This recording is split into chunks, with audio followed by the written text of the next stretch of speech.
제가 아주 엄청 싫어하는 말이 하나 있습니다. 엄청 싫어하는데도 어릴 적부터 지금까지 아주 자주 사용하고 있는 말입니다.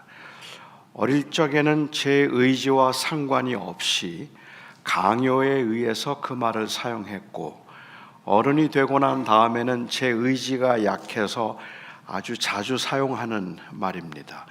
뭘까요? 다시는 안 그러겠다는 말입니다. 다시는 안 하겠다는 말인데, 이 말을 저는 참 싫어하는데도 어릴 적부터 지금까지 계속해서 사용하고 있어요. 아마 여기 계신 우리 어르신들이나 아마 저희 연배 되시는 분들은 이해하실지도 모르겠는데, 저는 어릴 적에 이 딱지치기, 구슬치기가 너무 재밌었어요. 너무 좋았기 때문에 그 당시에 우리 아이들에게는 이 딱지치기, 구슬치기는 뭐 거의 유일한 놀이이기도 했고, 그리고 또 제가 가지고 있는 약간 그 도박기가 좀 있어서 그걸 따서 모으는 그 재미가 저에게는 너무 좋았습니다. 그래서 제 손가락이 갈라지는 줄도 모르고 구슬치기를 했고, 그리고 이 동네 저 동네 다니면서 딱지를 따서 그걸 집으로 가져오면 저희 어머님이 다 버리셨습니다. 너무 딱지치기를 싫어하셨기 때문에. 그래서 저는 그것을 가지고 오다가 땅을 파서 묻어두기도 하고 어디에 감춰두기도 해서 하는데, 저희 어머님은 제가 딱지치기에 너무 빠져있고 그리고 구슬치기에 너무 빠져있는 게 걱정이 되어서 야단을 치기도 하고 얼르기도 하고 때리기도 하죠. 매를 맞고 혼날 때마다 저는 다시는 안 그러겠다고 약속을 했지만 그건 진심이 아니었습니다. 그렇기 때문에 기회만 나면 또 딱지치기를 할 생각을 했던 거죠. 저희 어머님께서 한 번은 도저히 너무 말을 안 들으니까 저를 데리고 한강을 가셨어요. 한강에 가셔서 그냥 우리 같이 빠져 죽자 그러시더라고요. 그때 저는 조금 겁을 먹었어요. 그래서 내가 정말 안 하겠습니다라고 말을 했지만 하면 안 되겠다는 위협을 느끼기는 했어도, 그래도 제가 했던 그 약속은 제 의지와는 상관이 없는 것이었기 때문에 제게는 그 딱지치기를 그만둘 마음이 없었습니다. 제 소원은, 초등학생 때 제가 가지고 있던 소원은 딱지를 다 넣을 수 있는 큰 방이 있는 집을 하나 장만하는 거, 그게 저의 소원이었습니다.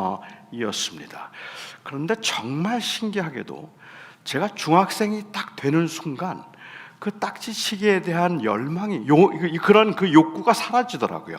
재미가 없어지는 거예요. 이 딱지치기라는 게, 구슬치기라는 게 너무 시시하고 재미가 없어지고 나니까 이건 뭐 하래도 하지 않는 일이죠. 그러니까 마음속에 있는 그 욕구가 사라지고 나면, 그러면 그게 별 문제가 안 되는데, 욕구가 남아있는 동안에는 참 그것을 지킨다는 게 쉬운 일이 아닌 것 같아요.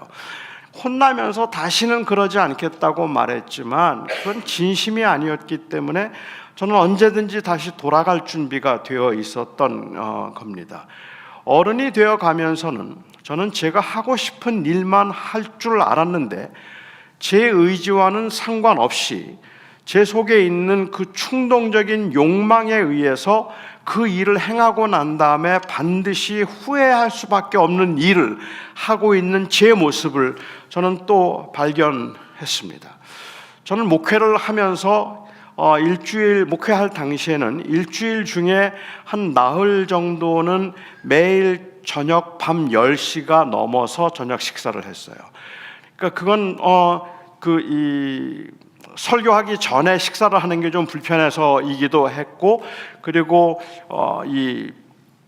긴장이 되기도 했는데, 뭐 설교가 있거나 성경 공부가 있거나 무슨 모임이 있으면 그 모임들을 다 마치고 나서 집에 돌아가서 이 고무줄 바지로 갈아입고 그리고 정식으로 차려서 먹어야 사는 것 같더라고요. 그냥 대충 저녁을 때우는 거는 너무 아니라는 생각이 들어서 제가 항상 저녁에 식사를 늦게 가서 했는데, 뭐 여러분들 아시는 것처럼 그때는 괜찮았는데 좀 시간이 지나면서 먹으면 불편해요. 그러면 속이 부대끼기도 하고 몸이 붓는 것 같기도 하고 아침에 일어나는 게 좀 불편하기도 했습니다. 그래서 그게 좀 싫기 때문에 아침이면 속이 붓고 불편하기 때문에 제 마음속에 다짐했던 건 이제 오늘 밤에는 절대로 먹지 않을 거다. 나는 밤에는 다시는 안 먹을 거야.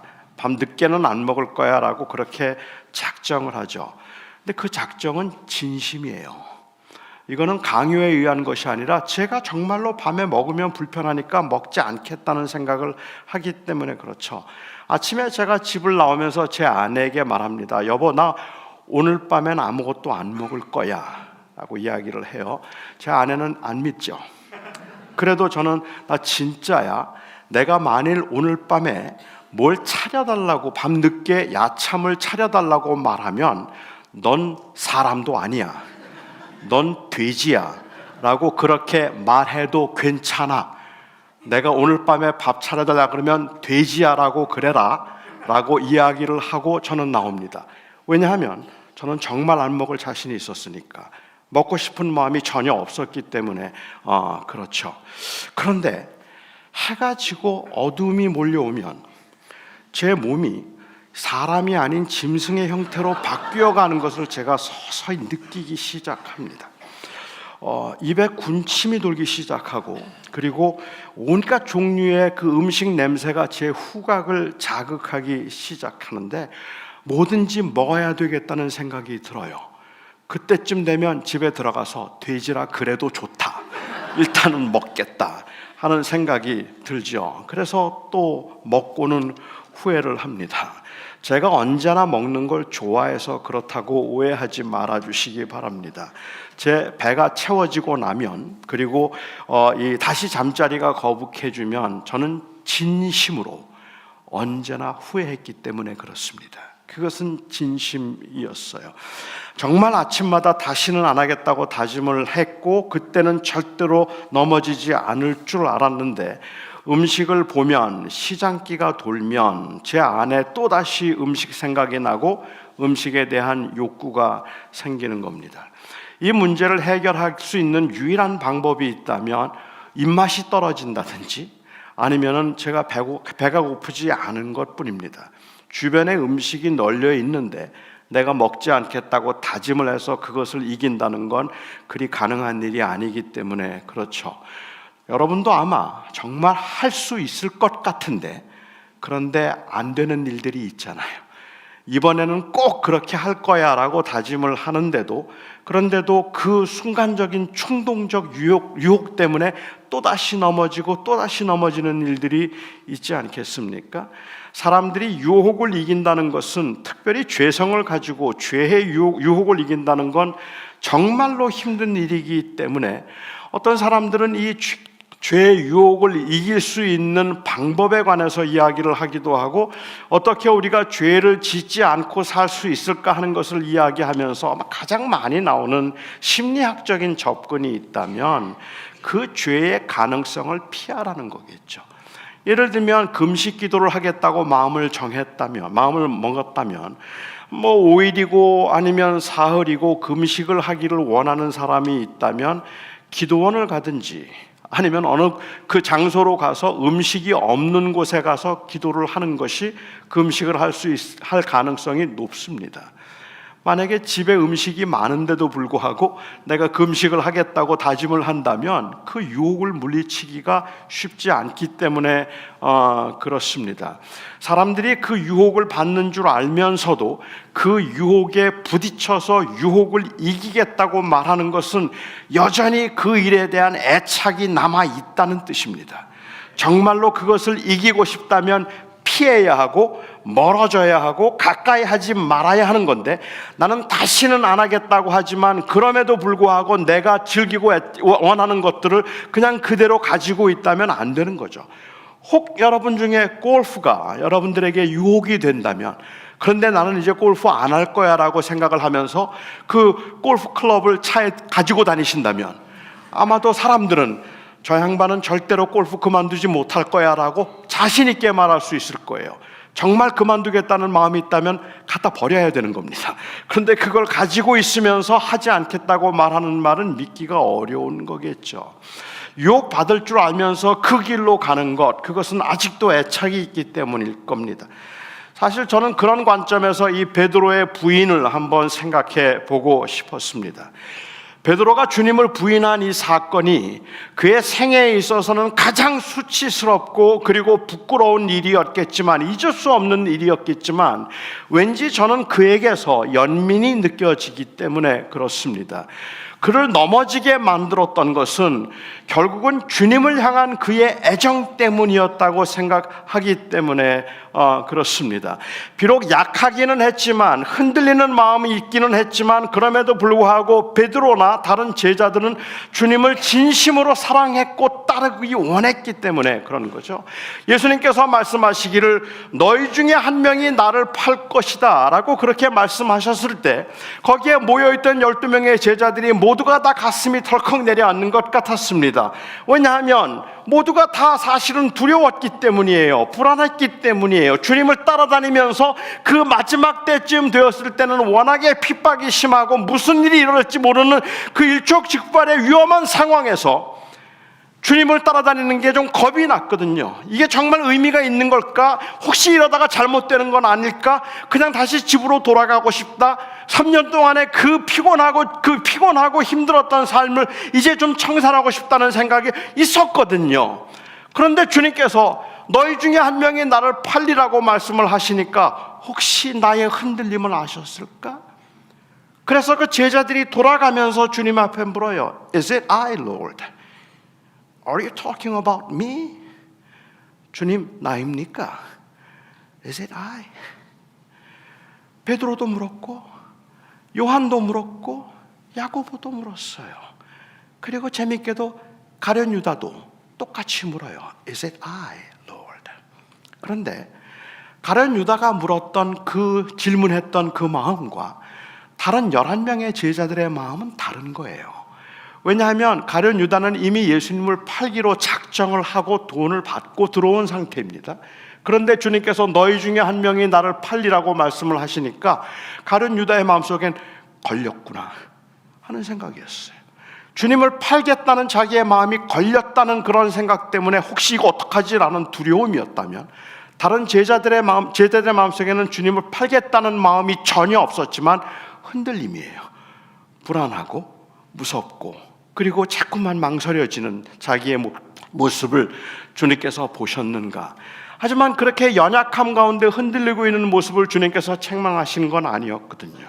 오히려 주님을 팔려고 했던 그 가룟 유다를 지적해서 주님께서 하셨던 말씀이기 때문에 그렇죠.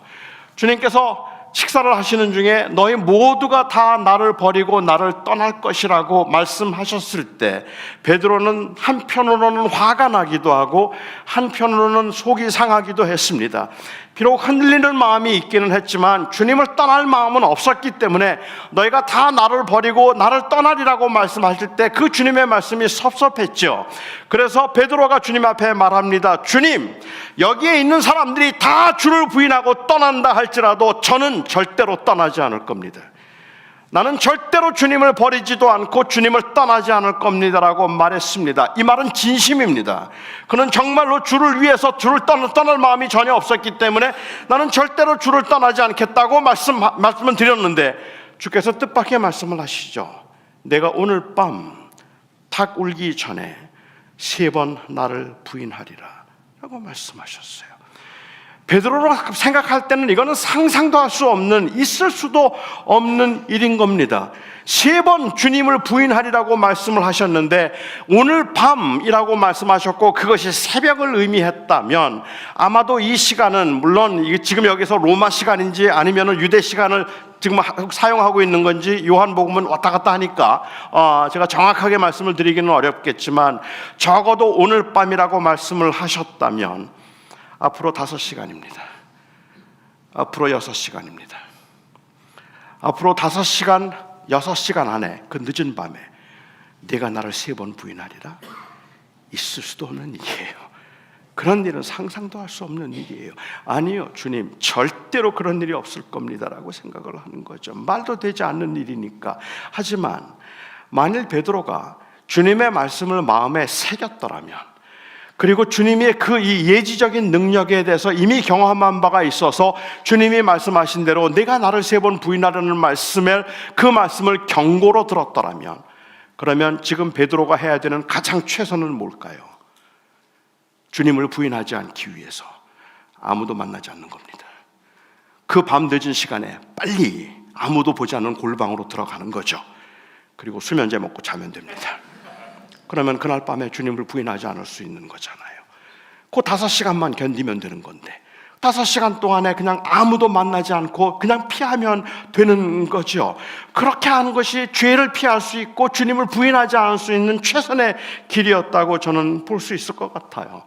드디어 긴 하루의 일정이 다 끝났습니다. 마침내 모든 일정을 다 마치고 제자들과 주님께서 감람원에 있는 숙소로 새벽녘에 1시나 2시쯤 되었을까요? 새벽녘에 그 숙소로 들어왔을 때 그때 베드로는 생각했겠죠. 주님이 너무 센티멘탈해지셨다. 지금 상황이 이렇게 위험하다 보니까 주님이 너무 걱정이 많으셨네.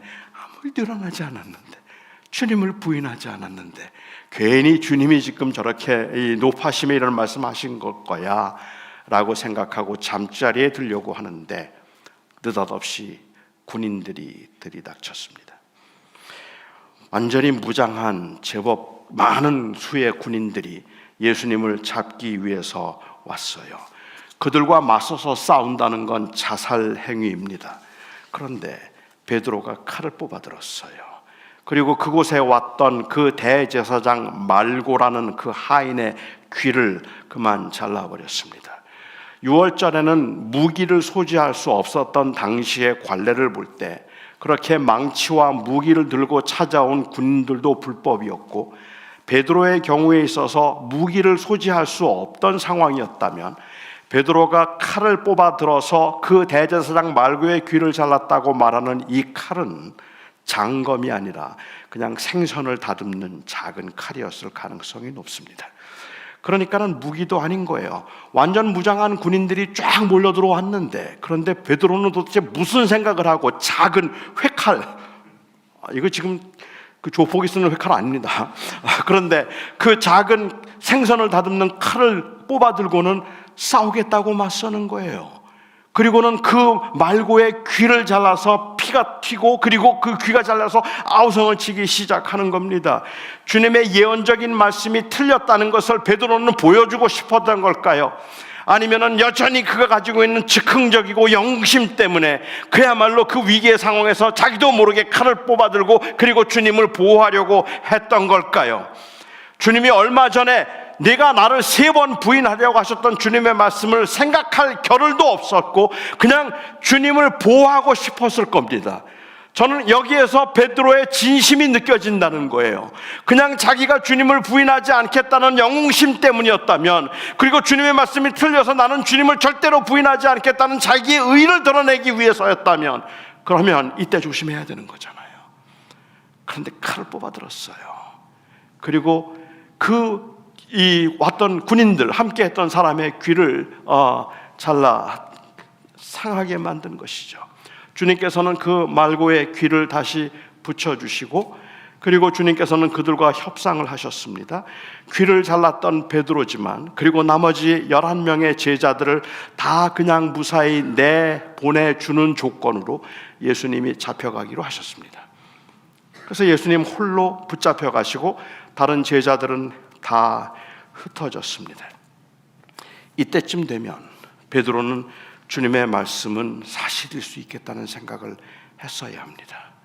이제 겨우 불과 한 2시간? 1시간? 정말 조심해야 돼요. 이런 상황에서 그가 최선을 다하려면 결국 어찌해야 합니까? 사람을 보지 말아야 되잖아요. 도망가야 되잖아요. 그런데 베드로는 주님이 걱정이 되어서 견딜 수가 없었어요. 홀로 제사장의 집으로 붙잡혀 가셨는데 주님이 무슨 일을 당하고 계시는지, 주님께서 어떤 고난을 당하시는지, 그 힘든 상황에서 주님이 과연 어떤 일을 겪고 계실지, 이게 너무 걱정이 되고 그게 너무 마음에 걸려서, 그래서 베드로는 대제사장의 집으로 갔습니다.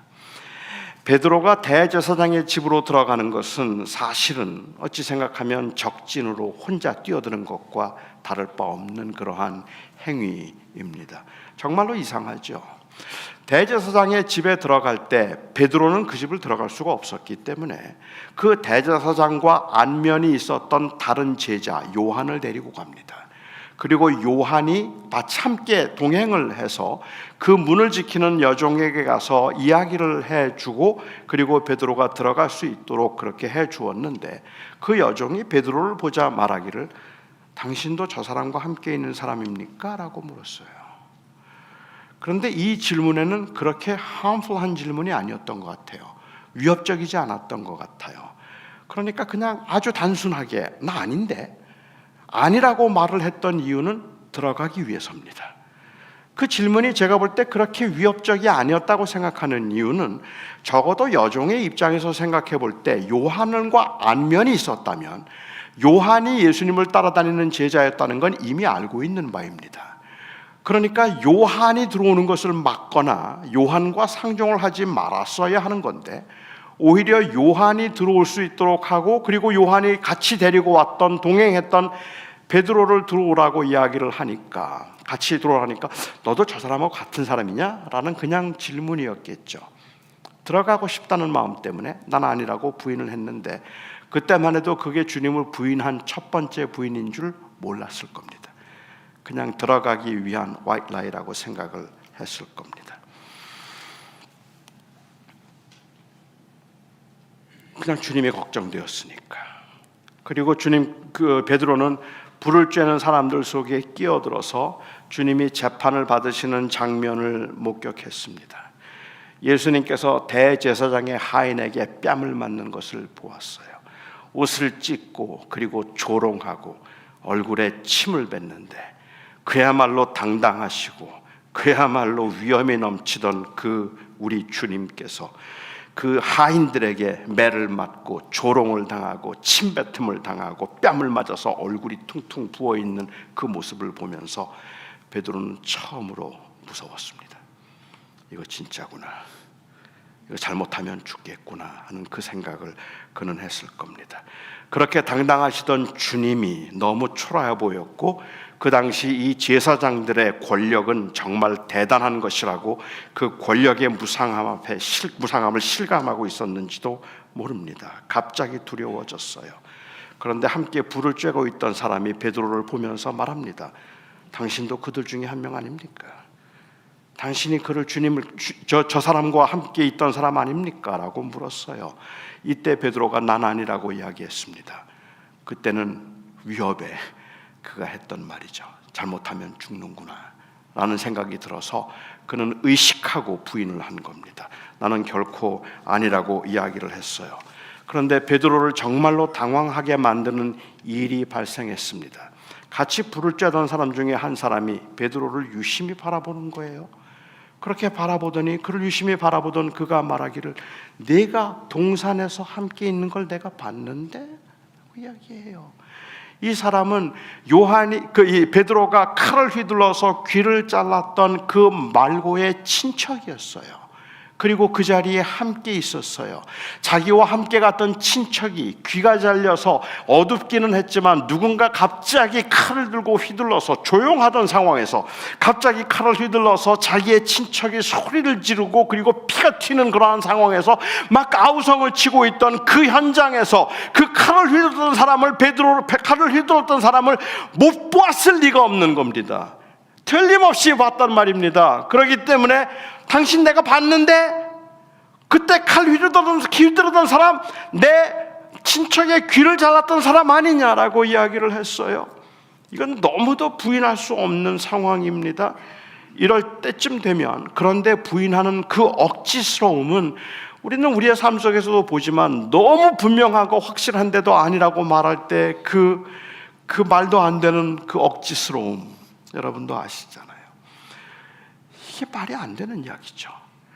그래서 마가는 그 당시에 마지막으로 베드로가 부인을 할 때 저주하며 욕을 했다라고 이야기를 해요. 그가 저주하며 맹세하여 말하기를 나는 아니라 했습니다. 이 말을 바꿔서 얘기한다면 이미 위협을 느끼고 있던 그는 갑자기 소리를 질렀겠죠. 무슨 소리 하느냐고, 내가 저 사람을 어떻게 아느냐고, 내가 저 사람을 안다면 내가 차라리 이 자리에서 그냥 혀를 깨물고 죽겠다, 뭐 이런 얘기 했을까요? 난 저 사람 알지도 못하고 보지도 못했다고, 그런 말 하지 말라고. 내가 저 사람을 알면서 지금 부인하고 있다면 내가 하나님 앞에 저주를 받아서 벼락을 맞아 죽을지도 모릅니다. 아닙니다. 나 저 사람 절대로 모릅니다. 본 적도 없습니다. 이게 얼마나 억지스러워요. 하지만 그는 그럴 수밖에 없는 상황에서 주님을 부인하고 있는 겁니다. 그렇게 세 번째 주님을 저주하고 맹세하며 나는 결코 그를 알지 못한다고 말했을 때 달기 울었습니다. 그렇게 달기 우니까 아마도 베드로는 그때 주님의 말씀이 떠올랐겠죠. 주님을 3번 부인했다는 걸 기억했을 겁니다. 그는 밖으로 나가서 통곡을 했습니다. 저는 이런 베드로에게 마음이 끌린단 말입니다. 만일 베드로가 자기의 의를 드러내고 싶었더라면, 자존심을 내세우고 싶었더라면 절대로 3번 부인하리라는 주님의 말씀이 사실이 아니라는 것을 증명해 보이고 싶었더라면, 그랬다면 그는 내가 나를 부인할 것이라고 했던 주님의 말씀을 마음에 새겼어야 합니다. 그리고 그것을 의식하고 대제사장의 집에서 가면을 쓰든 복면을 쓰든 모자를 쓰고 머리를 가리든 어떻게든지 극도로 조심을 했어야 합니다. 아니요, 가지 말았어야 합니다. 거기에 가지 말았어야 합니다. 그러면 주님을 부인하지 않을 수 있었습니다. 죄의 현장은 피하는 것이 죄를 짓지 않는 최선이니까요. 그래서 그는 그곳에 가지 말았어야 합니다. 주님 앞에 제일 용기 있는 제자로 기억되기 위해서 말고의 귀를 자르는 담대한 행동을 하고 난 후에 그는 재빨리 몸을 숨겼어야죠. 그랬더라면 지금까지 2000년이 지난 지금까지 우리 모두에게 가장 용기 있는 제자로 기억되었을 텐데, 주님을 부인했던 제자라는 말을 듣지 않았을 텐데, 그런데 베드로는 그런 것들을 생각할 겨를조차도 없었습니다. 아니, 그런 마음조차도, 그는 사실 그렇게 내가 주님의 말씀을 다시 기억해내어서 주님을 부인하지 말아야 되겠다는 그 생각을 할 여유도 없었어요. 왜냐하면 주님이 걱정이 되어서, 주님이 혼자 계시는 것 같아서. 비록 순간의 그 두려움을 그는 극복하지는 못했지만, 그 위협에 그는 굴복하기는 했지만, 그의 마음 깊은 곳에는 그 주님을 향한 진정한 애정이 있었기 때문에 그렇습니다. 저는 사실 베드로의 이 부인에 관한 설교를 여러 번 들었습니다. 많은 분들이 베드로가 주님을 부인하게 되었던 그 문제가 무엇일까, 어디에 그 문제가 있을까 하는 것을 분석하려고 했습니다. 그리고 베드로가 주님을 부인하지 않기 위해서 해야 했던 일들 2가지를 많이 듣죠. 하나는 그 유혹의 현장, 부인할 수 있는 현장을 피했어야 한다. 마치 그 불을 쬐는 사람들 가운데 주님이 들어가지 마셨어야 했던 것처럼 믿음 생활을 하는 사람들이 안 믿는 사람들과 자꾸 섞이지 말아라. 안 믿는 사람들과 섞이다 보면 주님을 부인하게 되고 주님을 떠나게 될 가능성이 높으니까, 그러니까 믿는 사람들은 그냥 믿는 사람끼리 함께 교제하는 것이 좋다는 적용과 함께 많은 분들은 그래서 베드로가 주님을 부인하지 않기 위해서 그랬어야 한다는 것, 2번째로 주님을 부인하지 않기 위해서는 주님의 말씀을 새겼어야 된다는 것. 주님이 부인하리라고 말씀하셨으면 그 말씀을 깊이 새겨서 부인하지 않도록 했어야 된다고 그렇게 적용해서 이야기를 합니다. 마치 베드로가 주님을 부인했기 때문에 주님을 부인하지 않고 주님을 피해서 다 도망갔던 다른 그 이 10명의 제자들보다 베드로가 더 못한 사람이라도 되는 것처럼 말입니다. 아니, 마치 베드로가 주님을 부인하지 않을 수 있었던 것처럼 말입니다. 하지만 저는 그 베드로가 잘못했다고 생각은 하지만 그럼에도 불구하고 베드로가 주님을 부인하는 사건이 저에게는 굉장한 위로가 되고 저에게는 큰 힘이 되기도 합니다. 저는 베드로가 주님을 부인한 이 사건이 우리에게 주는 교훈이 무엇일까? 특별히 요한은 이 사건을 통해서 무엇을 우리에게 말하고 싶은 걸까 하는 것을 좀 생각해 보았습니다. 이 사건은 단순히 어떻게 하면 베드로처럼 우리도 주님을 부인하지 않을까를 가르쳐주는 사건이 아니라고 생각합니다. 이건 베드로가 특별히 조심하지 않아서 발생한 문제가 아니기 때문에 그래요. 오해 마십시오. 저는 베드로가 주님을 부인했던 그 죄를 합리화시키기 위해서 이 말을 하는 것이 아니라 이 말을 하고 있는 것이 아니라 무모한 자신감을 보였던 것은 사실이기는 하지만 그럼에도 불구하고 주님께서 너희가 모두 다 나를 떠나게 될 것이다 라고 말씀하셨던 건 이 치사하고 이 배은망덕한 인간들이 다 나를 버리고 나 혼자 고난을 당하게 그냥 내버려 둘 거야 라는 의미에서 그 말씀을 하셨던 것이 아니라 제자들에게 다 나를 떠나리라고 말씀하셨던 이유는 십자가의 길은 나 혼자 가는 길이야 라는 그 말씀을 하기 위해서였다는 말입니다. 그러니까 베드로가 주님을 부인하지 않아서 그 자리에서 나 저 사람 압니다, 그러니까 나도 저 사람과 함께 십자가에 달아주소서 라고 이야기해서 예수님과 함께 십자가에 못 박히기를 주님께서 기대하신 사건이 아니라는 말입니다. 오히려 주님께서 내가 나를 부인하리라 모두가 다 나를 떠나리라고 말씀하시는 것은 주님께서는 애정을 가지고 그들에게 너희들을 위하여 바로 그렇게 나를 떠날 수밖에 없는 그 약함과 죄성을 가지고 있는 너희를 위하여 나 홀로 십자가 고난의 길을 간다고 말씀하고 계시는 거죠. 십자가의 죽음은 주님이 혼자 가시는 길입니다. 이거는 열심히 있다고, 의롭다고, 그리고 또 하나님을 사랑한다고 함께 갈 수 있는 길이 아니에요. 그래서 모든 제자들은 다 주님을 떠나게 되는 겁니다. 떠날 수밖에 없어요.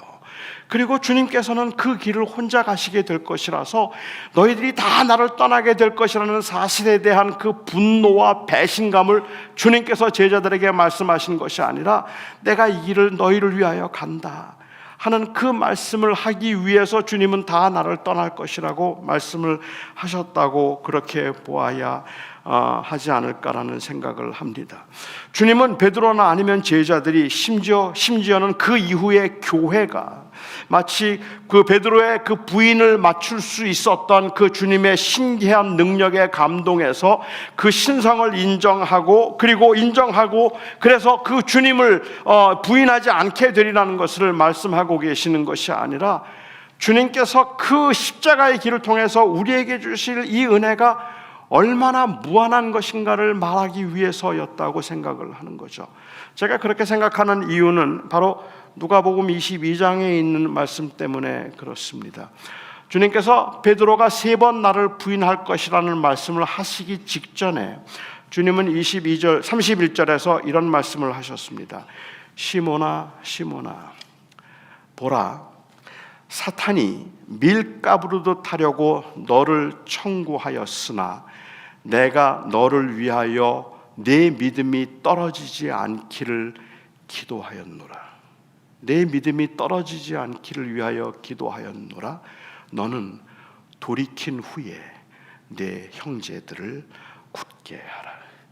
너는 돌이킨 후에 내 형제를 굳게 하라. 그러니까 주님께서 지금 말씀하시는 것은 베드로는 주님을 부인하게 되어 있었어요.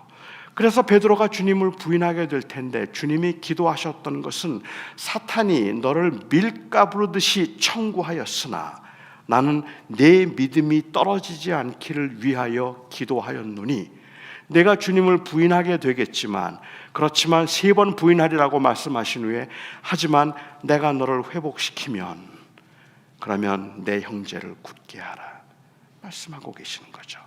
그러니까 주님께서 지금 베드로에게 하고 계시는 말씀들은 베드로가 주님을 부인할 수밖에 없는 상황이 된다고 할지라도 주님은 그를 위해서 기도하셨고 그래서 그가 다시 돌이키게 될 때 주님께서는 그로 하여금 형제들을 굳게 하시는 사명을 주셨다고 이야기를 하고 있는 겁니다. 그를 돌이킬 준비를 하셨다는 말이겠죠. 사탄의 유혹을 베드로는 감당할 힘이 없어서 쓰러졌지만 주님께서는 그에게 분노하시고 실망하시면서 에이 치사한 인간, 어떻게 네가 나를 부인할 수 있냐고 말씀하시는 것이 아니라 오히려 그를 불쌍히 여기셔서 내가 널 돌이킬 텐데 그 다음에 형제들을 좀 돌보라 라고 말씀하시는 거죠. 여러분, 이 말씀 기억나시죠? 무슨 말씀이신지. 요한복음 21장을 보면 베드로가 주님을 3번 부인하고 난 다음에 주님께서 디베랴 바닷가로 베드로를 찾아오십니다.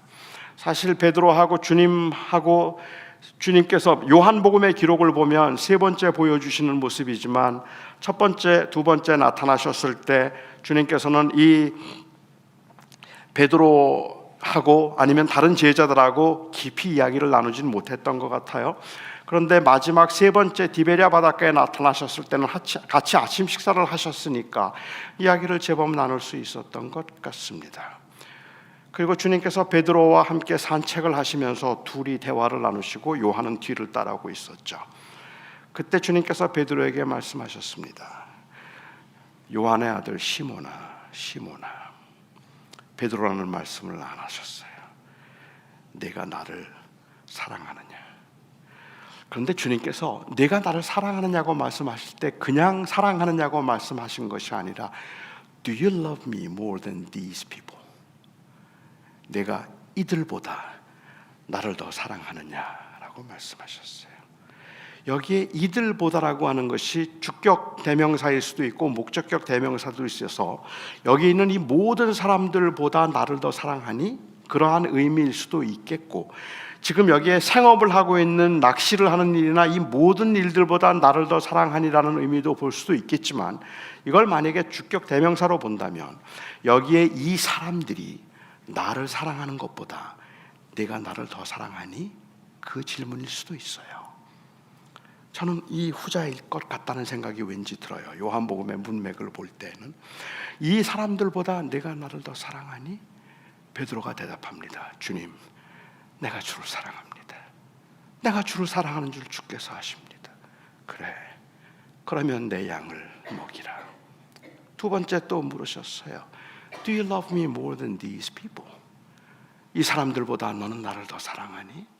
주님, 제가 주님을 사랑하는 줄 주께서 아십니다. 주님께서 말씀하시죠. 그러면 내 양을 치라. 세 번째 주님께서 물으십니다. 내가 이 사람들보다 나를 더 사랑하니? 베드로가 근심해요. 3번 물었기 때문인지 아니면 다른 이유 때문인지 근심하며 말하기를 주님, 내가 주님 사랑하는 줄 주님이 아십니다. 그래, 그러면 내 양을 먹이라 라고 이야기해요. 그런데 저는 이 글을 읽으면서, 이 사건을 보면서 베드로가 주님을 부인했을 때는 연민의 정이 느껴지는데, 베드로가 주님을 사랑한다고 고백하는데 제 속에서는 왠지 모를 그런 이 분노가 생겨요. 세상에 이렇게 뻔뻔한 인간이 어디 있어요? 아니, 어떻게 감히 자기가 주님을 사랑한다고 말해요? 여기 있는 사람들보다 더 주님을 사랑한다고요? 이 사람들이 주님을 사랑하는 것보다 내가 주님을 제일 사랑한다고요? 그런 이야기를 어떻게 해요? 지금까지 3번 요한복음의 기록에 의한다면 3번째 주님께서 나타나시는 동안 한 번도 주님 앞에 아무 이야기도 나누지 못했는데, 주님을 3번 부인하고 난 다음에 주님 앞에서 죄송한 마음과 미안한 마음을 가지고 살았을 텐데 주님께서 너나 사랑하니? 라고 말하면 어떻게 감히 그 앞에서 내가 주님을 사랑한다고 고백할 수 있겠냐는 말입니다. 저는 말이 안 된다는 생각을 해요. 예를 들어서 이야기를 해볼까요? 만약에 어떤 남편이 불륜을 저질렀다고 한번 가정해보죠. 평소에 사랑한다고 말하고 가정적이라고 생각을 했는데 불륜을 저질렀다고 한번 가정을 해보죠. 그렇게 불륜을 저질렀다가 걸렸어요.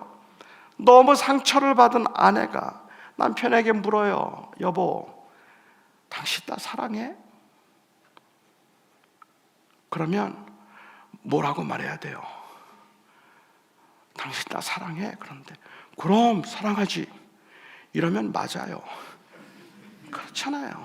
아니, 사랑한다는 인간이 어떻게 불륜을 저지를 수가 있어요? 어떻게 그런 짓을 할 수가 있어요? 아내가 여보, 당신 나 사랑해? 하고 물으면 여보, 죽을 죄를 지었다. 미안하다. 잘못했다. 내가 크게 잘못했어. 정말 미안해. 그게 맞죠. 그렇게 말해야지. 그럼 사랑하지. 그건 말이 아니잖아요. 어떻게 그렇게 말할 수 있냐는 말입니다. 못해요. 주님께서, 주님 앞에 지금 베드로는 한 번도 자기의 죄를, 아니고 자기의 변명조차 할 수 없었어요. 주님, 너무 무서웠어요. 너무 무서워서 그냥 나도 모르게 그냥 주님을 부인하고 말았어요. 그게 얼마나 힘들었는지 지난 며칠 동안 저는 정말 죽는 줄 알았어요. 이렇게 주님 앞에 고백하고 잘못했다고 용서를 구한 적도 없는데, 내가 나를 사랑하니? 라고 물었더니 베드로가 대답하기를 사랑합니다 라고 대답해요. 어떻게 그렇지? 그래서 어떤 신학자들은 말하기를, 여기에 주님께서 사용하시고 있는 이 사랑이라는 그 헬라 단어를 다른 단어를 사용하고 있었다고 이야기를 하기도 하죠. 주님께서 베드로에게 너는 나를 사랑하느냐고 물으실 때 사용한 단어는 헬라 단어 중에 무조건적인 사랑, 아니면 희생적이고 자기 부인적인 사랑을 이야기하는 아가페의 사랑으로 물으셔서 주님께서 아가파스메라고 그렇게 물으셨고, 베드로는 아가파오의 사랑으로 감히 대답할 수가 없어서 필로라는 단어를 사용해서 그냥 형제의 사랑으로 필로세라고 대답을 했죠. 그리고 주님께서 또다시 두 번째 물으실 때 아가파스메 또 물으셨고,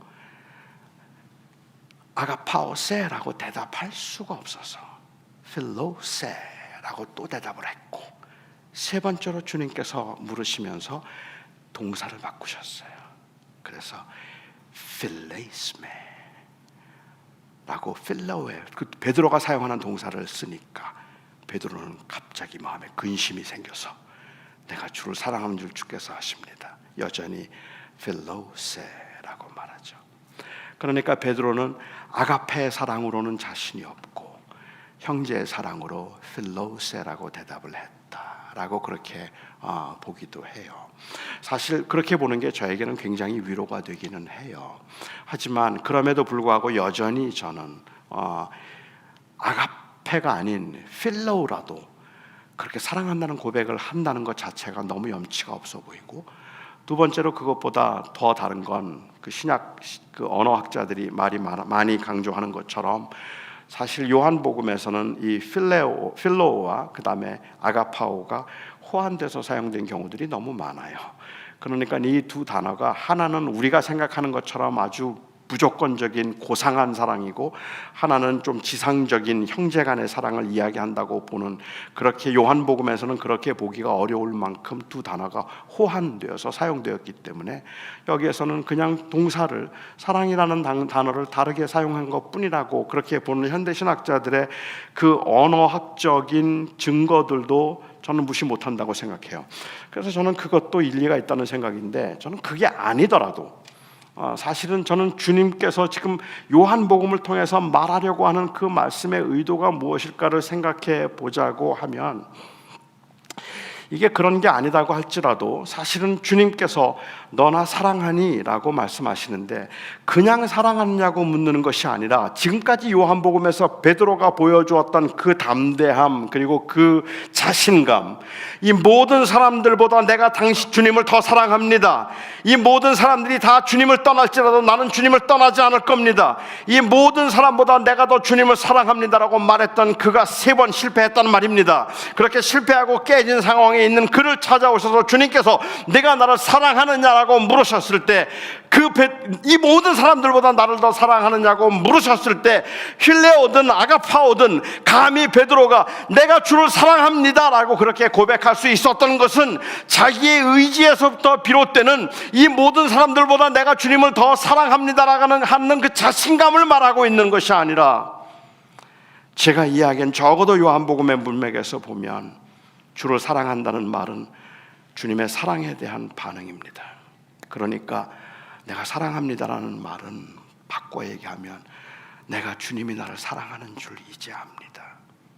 내 사랑은 내 의지에서 비롯된 것이 아니고, 내 사랑은 내가 할 수 있다는 나의 능력에서부터 비롯된 것도 아니고, 나는 절대로 주님을 부인하지 않을 거라는 나의 어떤 그 자신감에서부터 비롯된 것이 아니라, 죽을 수밖에 없는 죄인임에도 불구하고 하나님 앞에 끊임없이 범죄하고 쉼없이 주님 앞에 죄를 짓고 주님을 부인한 적이 수다하게 많음에도 불구하고 하나님께서 저를 버리지 않고 저를 사랑하는 줄 제가 압니다.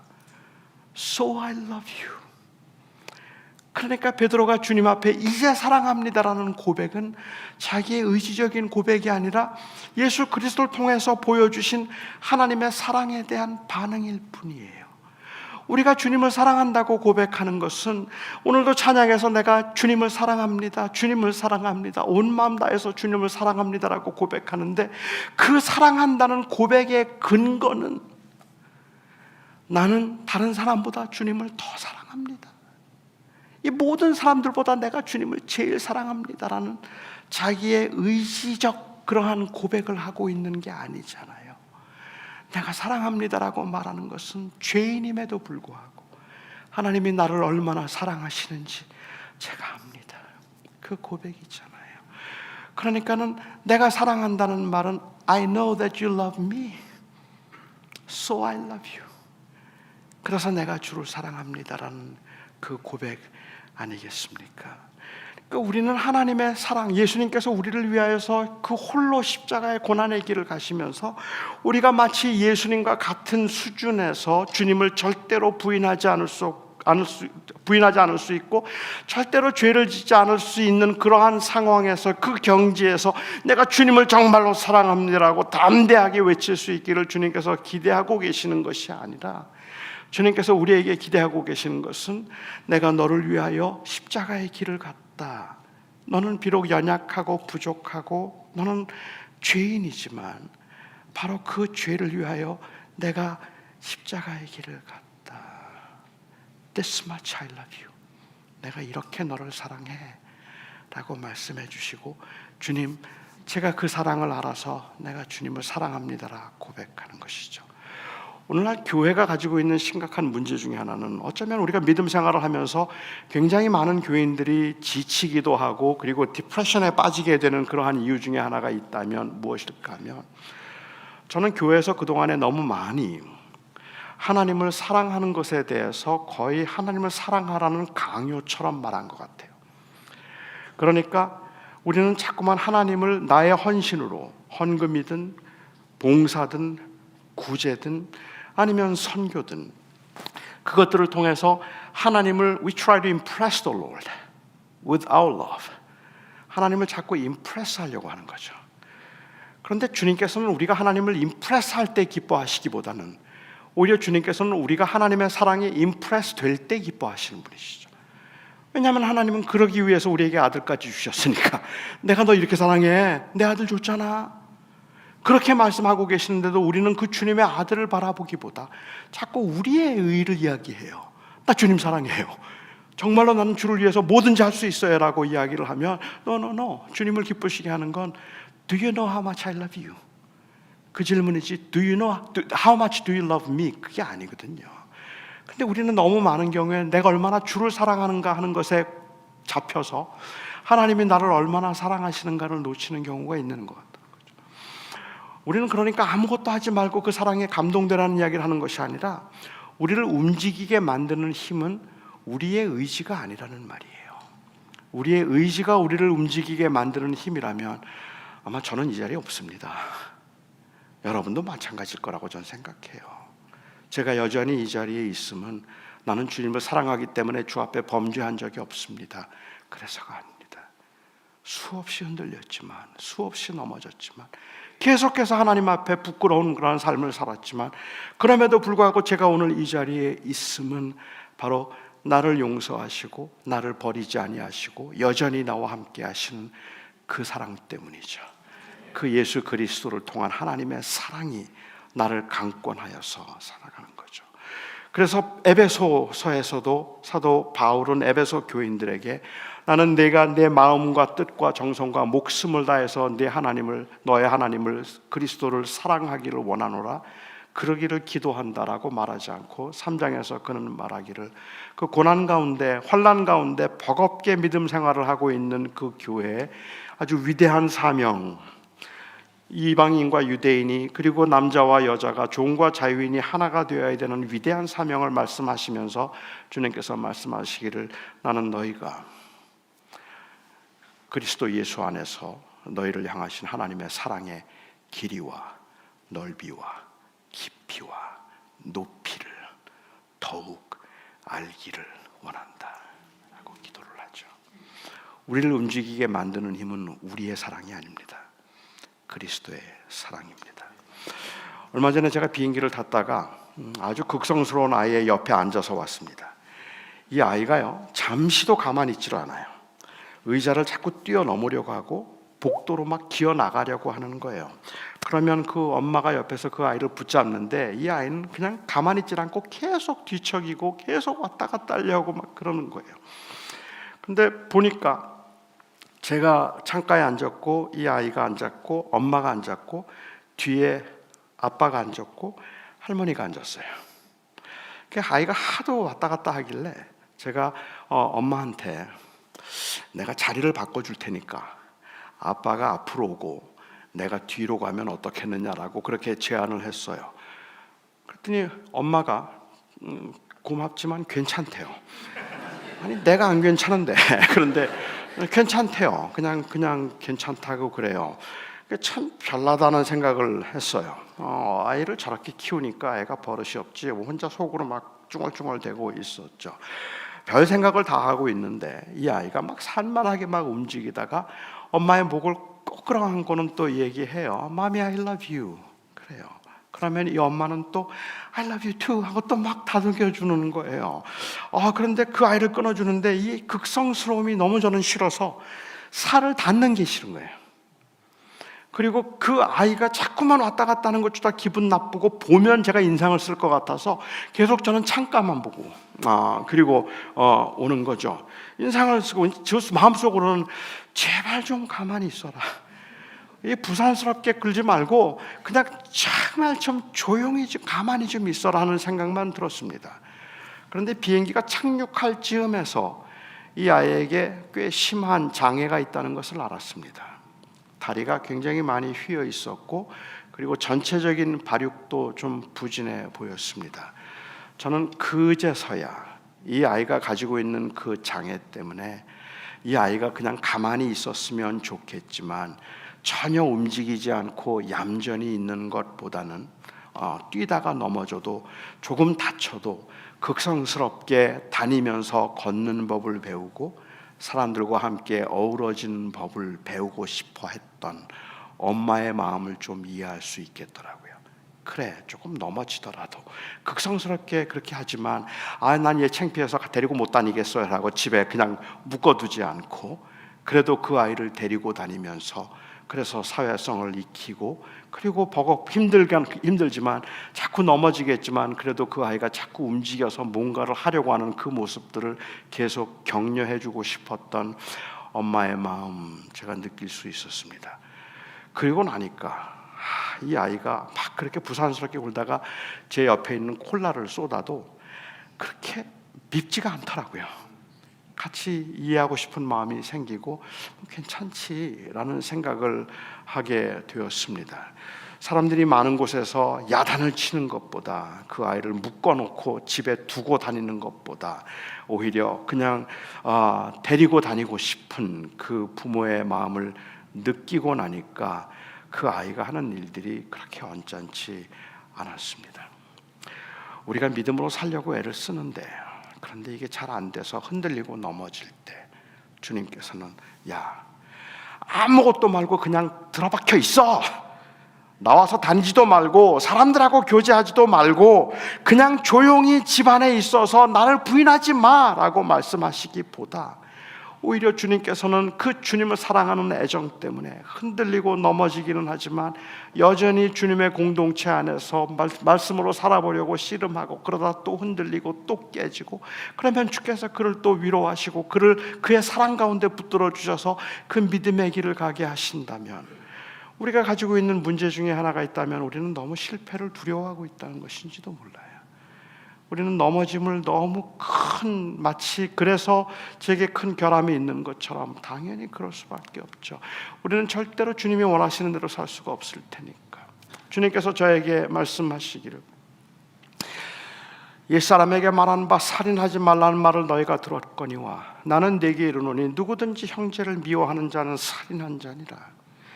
옛사람에게 말한 바 간음하지 말라는 말을 너희가 들었거니와 나는 네게 이르노니 누구든지 여자를 보고 음욕을 품은 자마다 이미 간음한 자니라. 주님이 저에게 Can you do that? 그렇게 할 수 있어? 라고 말씀하신다면 저는 주님 앞에 할 수 있다고 말 못합니다. 할 수 없습니다. No, Lord, I can't. 형제를 보고 미워하면 그러면 살인이래요. 음욕만 품어도 간음이래요. 그걸 우리가 어떻게 해요? 우리 죄인이 어떻게 해요? 아니 내가 어떻게 그걸 감당해요? Can you do it? No, I can't. 주님 저 못합니다. 저는 그렇게 살 수 없어요. 저는 그렇게 할 능력이 저에게 없어요. 하지 못합니다. 그리고 주님이 저에게 말씀하십니다. So I did it for you. That's why I died for you. 그래서 내가 너를 위해서 죽었잖아. 그래서 내가 너를 위해서 대신해 줬잖아. 주님께서 그래서 이 모든 율법의 요구들을 주께서 친히 완성해 주시고 다 성취해 주심으로 So I did it for you. 그 은혜를 저에게 주신 주님이 그 다음에 저에게 물으실 거예요. So, would you do it? 한번 해볼래? 저는 제가 못하는 걸 아는데, 저는 제가 넘어질 줄을 아는데, 그리고 저는 제가 얼마나 부족한지를 아는데 그 주님의 사랑을 알기 때문에 한번 해볼래? 그러면 주님, 저는 제가 안 되는 줄 알지만 해보고 싶어요. 해보고 싶어요. 그게 우리를 움직이는 힘입니다. 그러면 우리는 또 가는 겁니다. 그러니까 우리는 100번을 넘어지고 500번을 쓰러지고 흔들려도 우리가 이것을 결코 포기할 수 없는 이유는 이것은 나는 이번에는 잘할 수 있을 것이라는 나의 의지 때문이 아니고 은혜를 받고 나면 이제는 나는 절대로 흔들리지 않을 거라고 하는 그 나의 결심의 확고함 때문이 아니라 가지 않을 수 없게 만드는 그 하나님의 사랑 때문에 그 은혜 때문에 안 되는데 해보고 싶어요. 나는 잘 안 되는데 또 주님을 부인할 것 같은데 그런데 주님이 계신 그 제사장의 법정을 나는 걱정이 되어서라도 또 가보고 싶어요. 그냥 피하기보다 해보고 싶어요. 할 수 있니? 라는 그 질문에 저희는 할 수 없어요. 그래서 우리는 할 수 없기 때문에 우리는 좌절하거나 멈추거나 아니면 우리는 머물지 않아요. 그 할 수 없음에도 불구하고 또 일어서는 이유가 있다면 바로 그 사랑 때문이에요. 할 수 없지만 해보고 싶어요. 그 사랑의 감격 때문에 할 수 없지만 I would try it again. 한번 또 해볼게요. 아마 저는 여러분들을 다시 일으켜 세울 수 있는 힘은 여러분들의 사랑이 아니라 그리스도의 사랑이어야 한다고 생각합니다. 베드로가 주님을 부인할 것을 주님은 아셨지만 그것 때문에 주님께서는 베드로에게 분노하시고 섭섭해하시기보다 오히려 그렇게 주님을 부인할 수밖에 없었던 베드로를 회복시키시는 길을 준비하고 계셨기 때문에 그렇습니다. 우리가 이 땅에 사는 동안에는 우리는 결코 이 파이널 빅토리를 아직은 경험하지 못할 겁니다. 그러니까 우리는 계속 넘어질 겁니다. 하지만 하나님께서 그 은혜 가운데 우리에게 약속하신 것은 파이널 빅토리가 아니지만 repeated victory입니다. 우리는 또 이길 겁니다. 은혜로. 그리고 또다시 주님이 회복시키셔서 또 일어설 겁니다. 그리고 또 넘어져도 우리는 또 일어설 겁니다. 그것은 바로 그리스도의 사랑 때문입니다. 예수 그리스도의 사랑이 저와 여러분의 마음을 감싸고 그리고 저와 여러분의 마음을 붙들 수 있어서 저희들이 주님 앞에 정말 부족한 모습이고 매일 흔들리는 모습이긴 하지만 나의 부족함과 흔들림이 나를 멈추게 만드는 것이 아니라 오히려 그리스도를 더욱 바라보게 만들 수 있기를. 그래서 그 주님 때문에 은혜 때문에 내가 삽니다라고 그렇게 고백할 수 있게 되기를 바랍니다. 기도하겠습니다.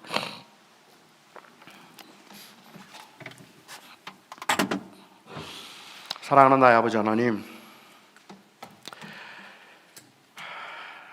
정말 잘 해보고 싶습니다. 넘어지지 않았으면 좋겠고 흔들리지 않았으면 좋겠고 우리가 믿는다 고백한 그 고백에 합당하게 정말 멋지게 한번 살아보고 싶습니다. 그런데 주님, 바람만 불면 무섭습니다.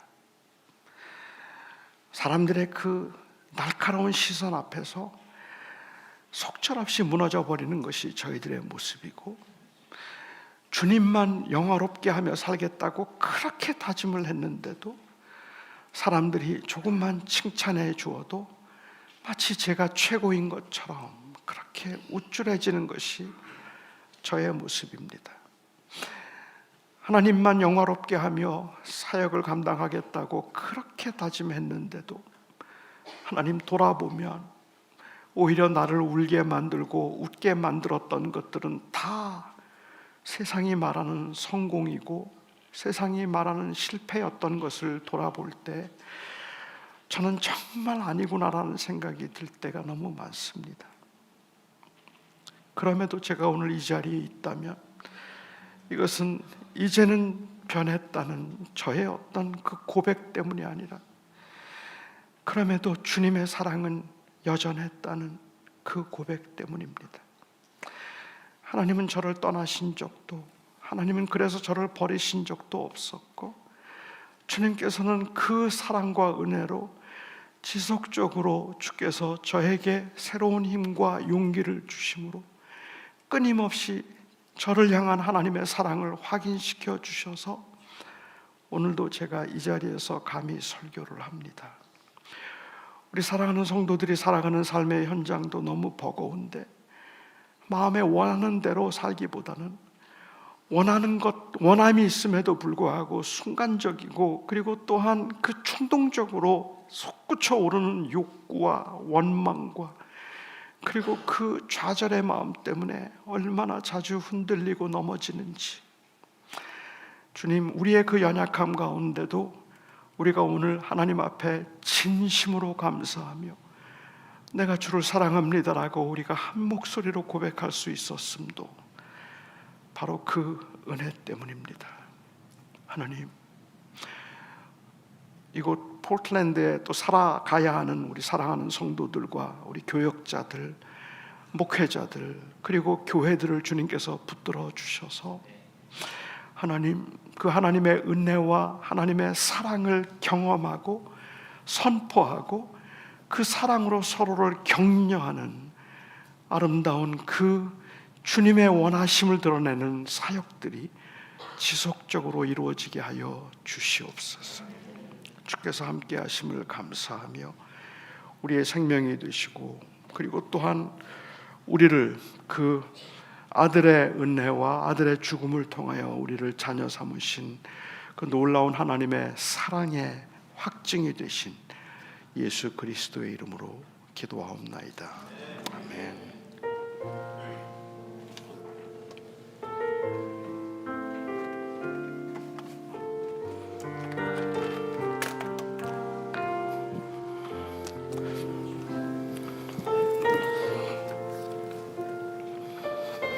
이 시간 우리 다 같이 합심하여 중보의 기도를 드리겠습니다. 특별히 우리 오레곤, 밴쿠버 지역에 있는 교회들, 한인 교회들을 위해서 기도해 주시기를 소망합니다. 온 교회가 하나님의 귀한 사랑, 특별히 찬송가 304장에 보면 그 크신 하나님의 사랑 말로 다 형용하지 못하네 라고 말씀하시는 것처럼 온 교회에 부여된 하나님의 사명을 온전히 잘 감당하는 오레곤 밴쿠버에 있는 교회들이 될 수 있도록 우리 이 시간 다 같이 합심하여 중보의 기도를 드리겠습니다. 하나님 아버지, 감사합니다. 이 시간 특별히 주님 앞에 간절히 기도드리는 것은 하나님의 뜻 가운데 세워진 우리 오레곤 밴쿠버 지역의 교회들을 위해 기도합니다. 주님, 교회가 바로 서야 될 줄로 믿습니다. 하나님의 그 크신 사랑을, 그 사랑을 세상에 알리고 세상에 전하는 것이, 그리고 그 사랑이 있기에 우리의 삶이 존재한다는 것을 우리 밴쿠버 지역에 있는, 그리고 오레곤 지역에 있는 온 교회들이 그 사명을 잘 감당하는 교회들이 될 수 있도록 주님 인도하여 주시고 역사하여 주시기를 소망합니다. 하나님의 사랑을 알지 못하는 이들이 얼마나 많이 있습니까? 우리도 역시 살아가면서 넘어지는 존재이기는 하나 그 사랑으로 인해서 여기까지 온 줄로 믿사오니 주님께서 그 사랑으로 주님의 사랑을 알지 못하는 영혼들에게 하나님의 놀라운 은혜를 베풀어 주시옵소서. 주님을 사모하는 저희들이 되게 인도하여 주시며 각 교회에게 주어진 하나님의 놀라운 그 크신 사랑을 전하는 그 사명을 온 교회들이 감당할 수 있도록 교회들마다 힘과 능력을 더하여 주시고 그 사명을 내려놓지 아니하고 온전히 주님의 뜻을 전하는 교회들이 될 수 있도록 주님께서 지켜주시고 인도하여 주시옵소서. 감사를 드립니다. 주님께서 귀한 이 시간 주님께서 함께 동행하여 주시옵소서. 예수님의 이름으로 기도드립니다.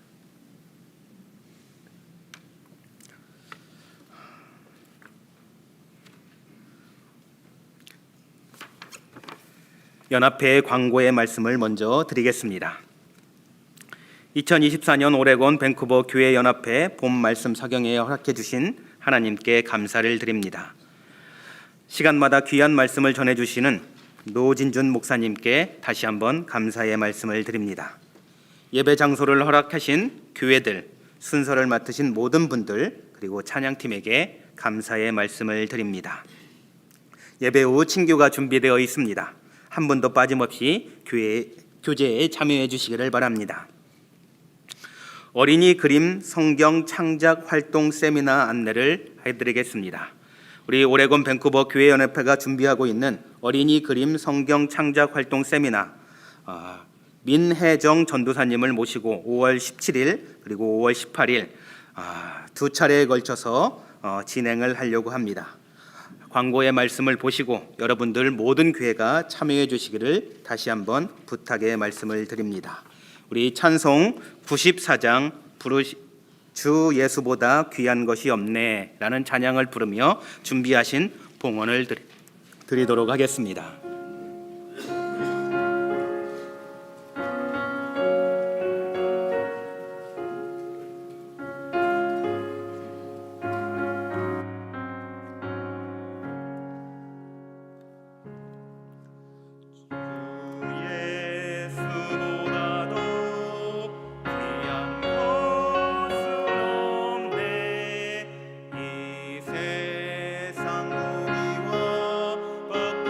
수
주한준 목사님 나오셔서 봉헌을 위해 기도해 주시고 축도로 마치겠습니다. 기도하겠습니다. 우리가 고백했던 것처럼 주 예수 그리스도밖에는 없음을 다시 한번 고백합니다. 우리 주님의 사랑이 있었기에 우리가 일어설 수 있었으며 주님의 사랑으로 우리는 다시 넘어져도 일어날 힘이 있음을 고백합니다. 오늘 베드로에게 주셨던 주님의 그 사랑의 메시지가 오늘 오레곤 밴쿠버 지역에 있는 모든 교회들과 그리고 우리 자신들에게 들려지는 귀한 메시지임에 감사드리며 그것을 통하여 오늘 하나님 앞에 들려지는 모든 예물이 하나님 나라와 하나님의 백성들을 위하여 귀하게 사용되는 유해물 되게 하여 주옵소서. 하나님의 놀라운 영광이 이 지역과 이 지역을 넘어 온 열방에 그리스도의 사랑으로 모든 자들을 이렇게 세우는 그 큰 은혜의 열매들로 이 예물들이 쓰임받게 하여 주옵소서.